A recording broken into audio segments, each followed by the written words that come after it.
Hello everyone, आप सबका स्वागत है हमारे इस YouTube channel top line trading academy में। आज हम जानेंगे एक इंडस्ट्री में इकोनॉमी और कंपटीशन की वजह से क्या दिक्कतें आ सकती है और एक क्या अपॉर्चुनिटीज़ आपको मिल सकती है इन्वेस्ट या डिसइन्वेस्ट करने के लिए। ठीक है, तो इन्वेस्टर को ना हमेशा ये देखना होता है कि एक इंडस्ट्री कैसे रिएक्ट करती है इकोनॉमी में चेंज आने की वजह से, या फिर कॉम्पिटिशन में, या उसकी इंडस्ट्री के विद इन जो भी कॉम्पिटिशन चल रहा है उसकी वजह से। ठीक है, कुछ इंडस्ट्री ऐसी होती हैं जो एक रिसेशन में भी बहुत अच्छा काम कर जाती है ना। जैसे मान लो वर्ल्ड की इकोनॉमी डूब रखी है लेकिन वो इंडस्ट्री भागी जा रही है, ग्रोथ पर ग्रोथ है उसकी, है ना। और कुछ इंडस्ट्री ऐसी होती है जो ग्रोथ पीरियड में भी नहीं चल पाती।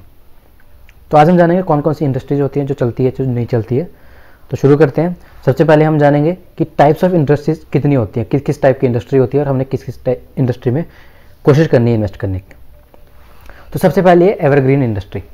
एवरग्रीन का हम जानते हो कि मतलब हमेशा जो चलती रहने वाली है, जैसे कि फूड इंडस्ट्री, है ना।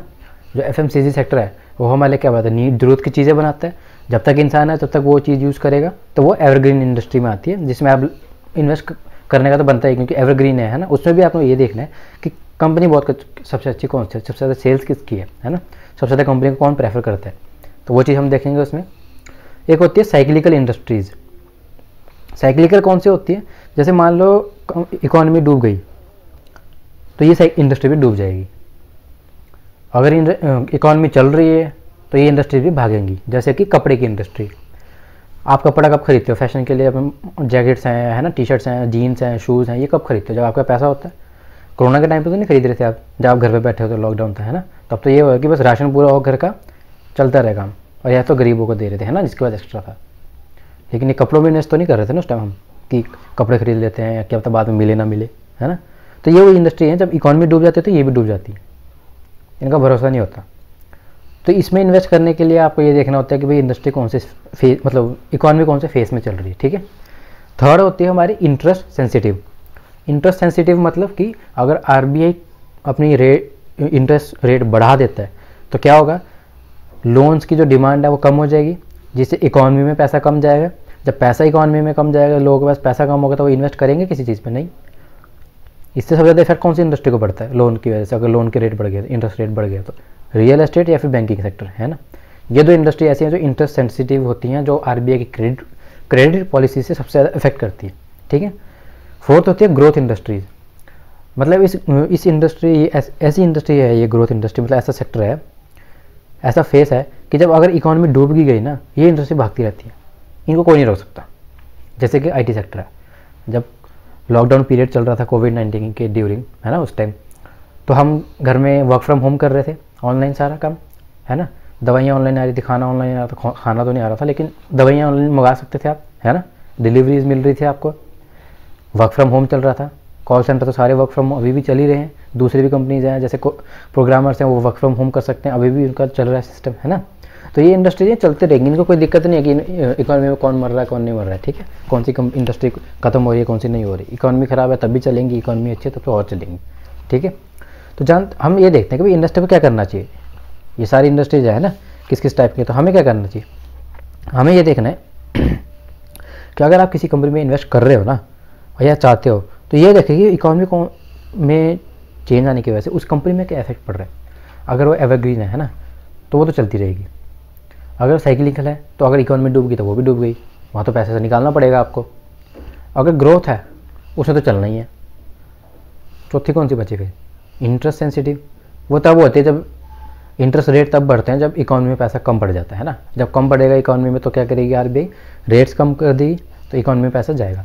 जब ज़्यादा पैसा हो जाएगा, इन्फ्लेशन कंट्रोल करने के लिए फिर वो पैसा वापस लेना शुरू कर देगी इंटरेस्ट रेट बढ़ा के, तब इसमें दिक्कत होती है। तो हमेशा RBI को फॉलो करते रहें, ये सबसे इंपॉर्टेंट है, इंडियन करेंसी और ये। तो इन्वेस्टर्स को ये देखना है कि भाई अगर इंडस्ट्री एक ग्रोथ पीरियड में जा रही है ना, रिसेशन को छोड़ के, तो वहाँ साइक्लिकल में इन्वेस्ट कर सकते हो आप। ग्रोथ इंडस्ट्रीज ऑलवेज आपका ऑप्शन रहेंगे, एवरग्रीन आपका ऑप्शन रहेंगी। ठीक है। इंटरेस्ट सेंसिटिव अपने रिस्क पे करें, वो उसमें बहुत ज़्यादा रिसर्च चाहिए आपको, क्योंकि बैंकिंग और रियल एस्टेट बिजनेस है वो। ठीक है। इनमें देखते हैं। अब सेकंड फैक्टर है हमारा कंपटीशन। ये अलग फैक्टर है जो हर इन्वेस्टर को ध्यान रखना होता है कि किस इंडस्ट्री में लेवल ऑफ कंपटीशन कितना है। ठीक है। ऑटो सेक्टर है, मान लो इंडिया की 10 ऑटो सेक्टर की कंपनी है, एक सेगमेंट की गाड़ियों के लिए, रेंज के लिए सबसे ज़्यादा प्राइस कट ये वो वॉर चल रही, तो वहाँ पे इन्वेस्ट करना फ़ायदा रहेगा हमारा, क्योंकि अकेली इंडियन कंपनी तो है नहीं इंडिया में, बाहर की भी, चाइना की हैं, हमारी जापान की हैं, कोरिया की हैं, यूएस की हैं, पता नहीं कहाँ कहाँ की कंपनीज है ना।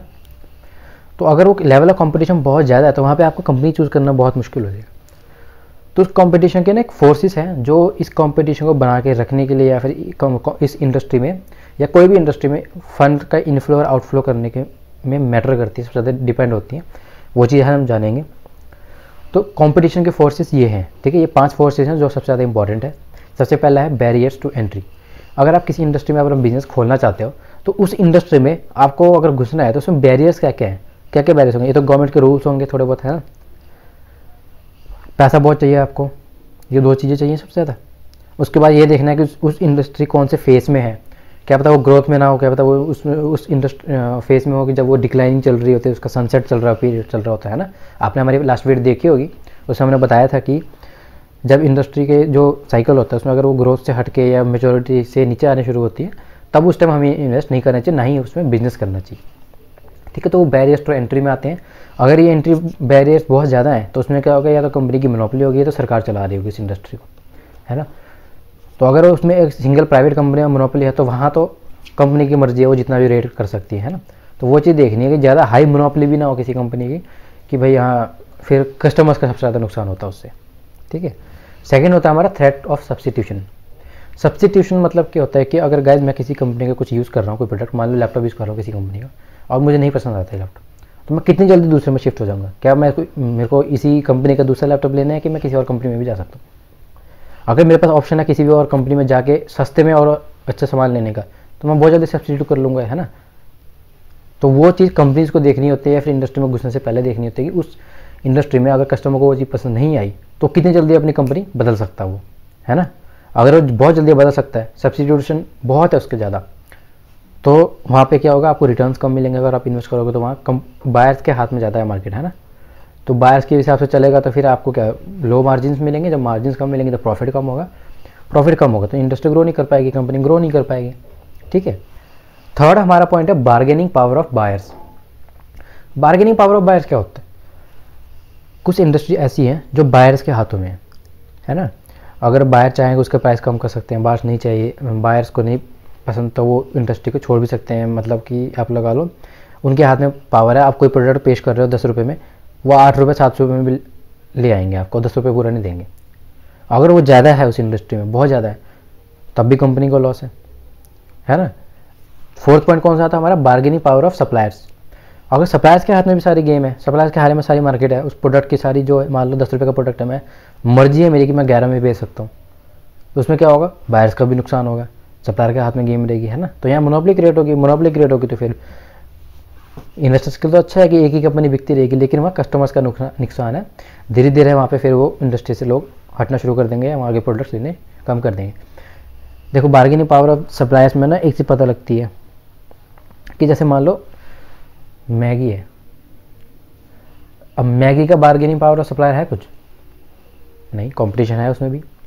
बायर्स के हाथ में है मैगी का प्राइस नहीं, बिल्कुल नहीं। लेकिन उसमें ऐसा है, एक चीज़ है, उसमें थ्रेट ऑफ सब्स्टिट्यूशन बहुत कम है। अगर आप मैगी और कोई और कंपनी को ले आओगे जिसका नूडल्स होंगे, आप मैगी प्रेफर करोगे, है ना, क्योंकि लोग हैं इतना इमोशन है ना उस चीज़ में कि वो उस चीज़ को सब्स्टिट्यूट नहीं करते। अगर मैं भी मार्केट जाऊँ, मेरे को मैगी लेनी है और वो बोले कि मैगी नहीं है दूसरी ले लो, मैं नहीं लूँगा, मैं दूसरी दुकान में चला जाऊँगा।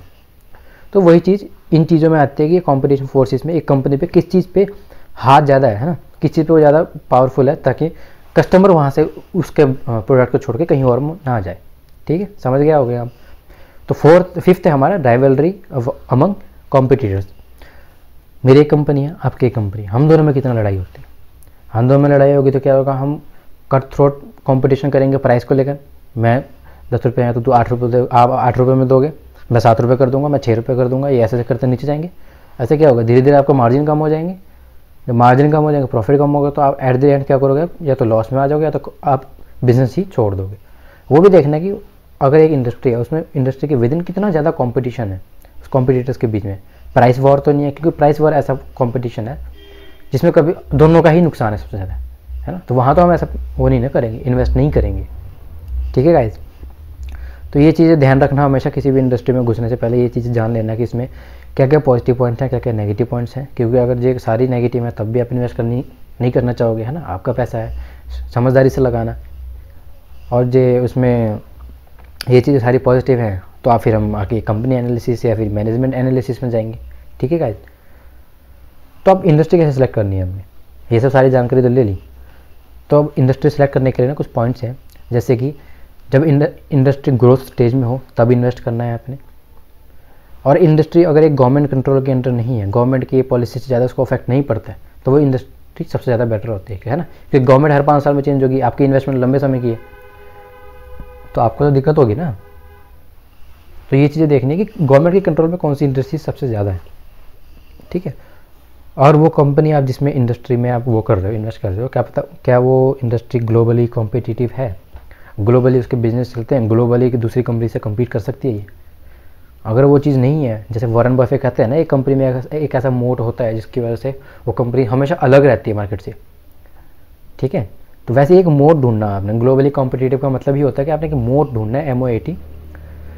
इसका मतलब होता है कि एक कंपनी का एक कॉम्पिटिशन से अलग एक ऐसा चीज़ है जो सारे लोग उसकी तरफ ज़्यादा जाते हैं ना, कि वो प्रोटेक्टेड है हर जगह से, तो वो चीज़ देखनी होती है।